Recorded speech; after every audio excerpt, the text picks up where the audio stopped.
Helldivers 2 is an impressive conversion of Arrowhead Game Studio's twin-stick formula into a third-person experience.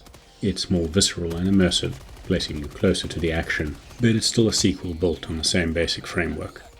You dive into procedurally generated maps alone or with up to 3 others, complete several mandatory and optional objectives before triggering the extraction, and destroy waves of enemies by calling down supplies and orbital weapons that can be just as lethal to you. Survive and you can invest your hard-earned resources into new armour, weapons, support stratagems and cosmetics. Yes, this sequel has live service elements, like multiple digital currencies you can buy and a battle pass, but it still feels balanced for casual players unwilling to sink all their time into just one game to experience some semblance of progression. Now, Sony have long established their dominance publishing narrative-heavy cinematic games, but those unfamiliar with this IP should know that's not what's on offer here. Helldivers 2 has a great Starship Troopers-inspired introduction and tutorial mission. Your Super Destroyer crew offers some light exposition to help with world building, and you'll find one-sentence lore items on some planets for flavour. It's all narrative context with no actual narrative progression. For those curious, Super Earth emerged victorious in the last galactic war a century ago. The Terminids were contained and farmed for a substance used to power faster-than-light travel before eventually breaking loose. And now automatons are pushing in from the galactic west to take advantage of the chaos. Cue a new Helldiver initiative to push both forces back and establish a lethal Terminid control network across colonized space. It's a solid premise, but in practice it's just you and your squad, some AI-driven community objectives, a galactic map you need to turn a shade of Super Earth blue, and emergent gameplay scenarios. By way of example, it's not uncommon to complete an intense mission, only to watch the liberation percentage shift upwards on the 4th decimal place.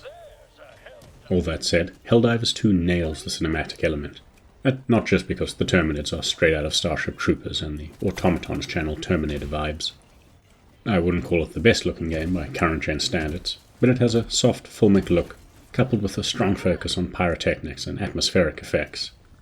Planet biomes feel wonderfully realized, with super destroyers visible in the sky above raining hell down on targets.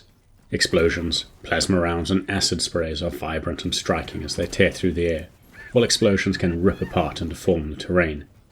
Bugs splatter apart, automatons lose limbs in a spray of sparks, and explosions or gunfire toss your hapless and bloodied Helldivers around. This visual spectacle is all accompanied by a satisfying roar of gunfire, booming explosions, alien screeches, and a suitably epic soundtrack that swells with the on-screen action.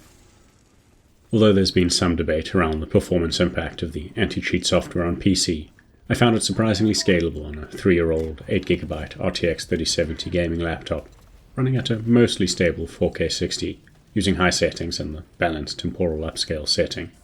You can dial those visual settings way down, so any gaming PC from the last 5 years should still offer a great experience, and I'd have been curious to see how a last-gen port would have fared to bolster sales numbers and the player count. Of course, a smart premise and stylish presentation can only take you so far, but Helldivers 2 has an engaging and addictive gameplay loop at its core. For fans of the original, the shift in perspective is mostly for the better, with a few caveats.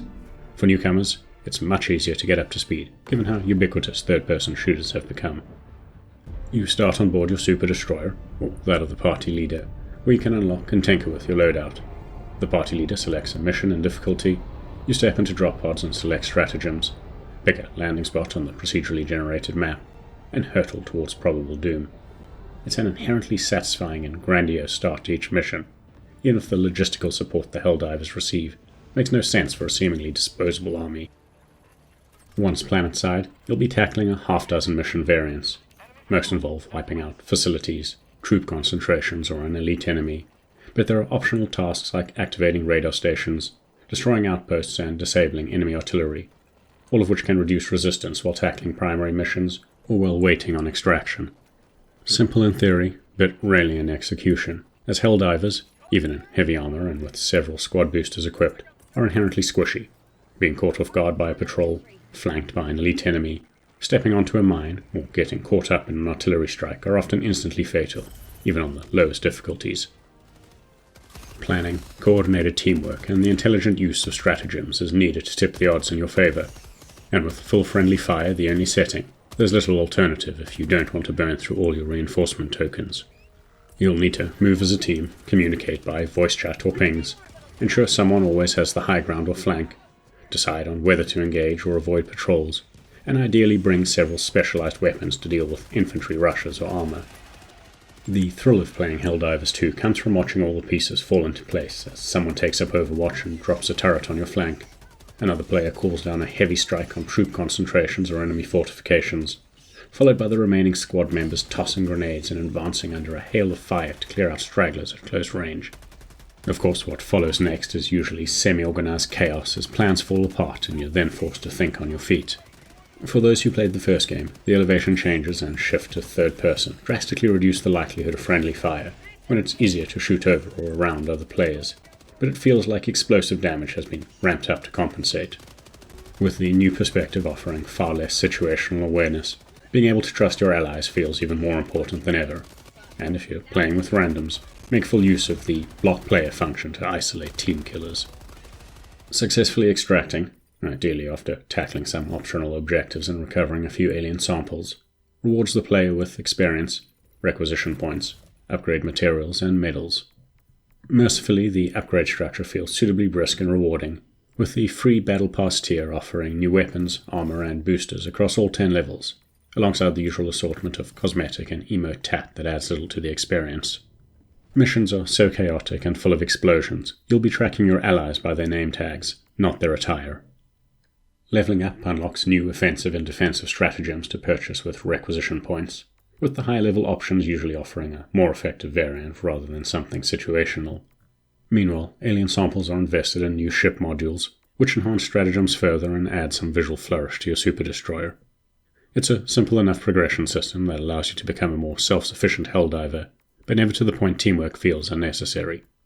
On that note, solo play is possible on easier difficulties and can offer tense fun that forces you to engage less, but the emergent moments you get from multiplayer sessions are less common. Wrapping up, it's worth reiterating that Helldivers 2 is very much a social game designed to provide players quick missions to blast through with friends or randoms. Every mission guaranteed to offer mechanically satisfying gunplay, chaotic entertainment when plans go awry, and so many explosions. As a long-time fan of the Gears Horde mode, Deep Rock Galactic, and recently Darktide, Helldivers 2 is up there with my favourite PvE experiences, and aside from the first few days, the player base seems consistent and supportive. Of course, Helldivers 2 has become a live service game. There'll no doubt be frequent content drops like a third enemy faction, and it'll die when the servers go offline. But unlike so many of its ilk, Arrowhead Game Studios have not designed it as a mechanically dull, make the numbers go higher experience, or implemented unbearably tedious progression systems that favour grind over entertainment. That alone makes it worth praise these days. If you've got this far, please consider giving the video a like and maybe subscribing to our channel as it helps us grow.